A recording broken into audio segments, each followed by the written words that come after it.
In one of the most grotesque and shocking moments in church history, a dead pope was put on trial, his decaying body dressed in full papal robes and seated on a throne to answer for alleged crimes. This wasn't fiction.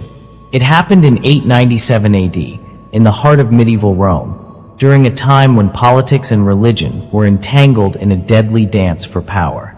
Pope Formosus, once a respected and skilled diplomat, had risen to the papacy in 891 during a period of fierce political rivalry.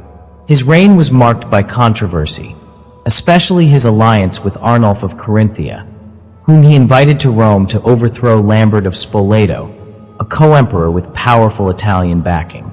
Formosus crowned Arnulf as Holy Roman Emperor, a move that deeply offended Lambert and his mother, Agiltrud, who wanted their dynasty to control the papacy.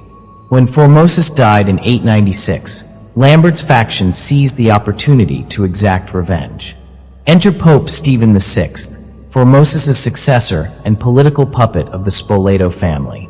Driven by hatred and power, Stephen ordered Formosus's corpse dug up from its grave. What followed was perhaps the most surreal trial in human history. The Cadaver Synod saw the rotting body of Formosus placed on trial inside the Lateran Basilica, dressed in papal vestments and seated upright on a throne. A trembling deacon was assigned to speak on behalf of the corpse, who was accused of violating church law, perjury, and illegitimately becoming pope while still Bishop of Porto. The verdict was preordained. Formosus was declared guilty.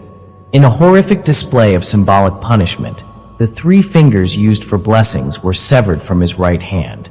His sacred robes were stripped, and his body was buried in a common grave, then exhumed again and thrown into the Tiber River like garbage. But the spectacle backfired. The Roman people, already weary of corruption and violence, were horrified. Outrage erupted. Within months, Pope Stephen VI was arrested, imprisoned, and strangled to death. His successor, Pope Theodore II, quickly annulled the Cadaver Synod and reburied Formosus with honor. Pope John IX reaffirmed these acts and forbade the trial of dead people.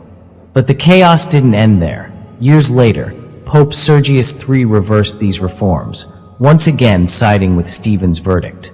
The Cadaver Synod remains a symbol of how religious authority, when poisoned by politics and vengeance, can spiral into madness. Though humiliated in death, Pope Formosus's legacy endured, while those who persecuted him were ultimately undone by their own fanaticism.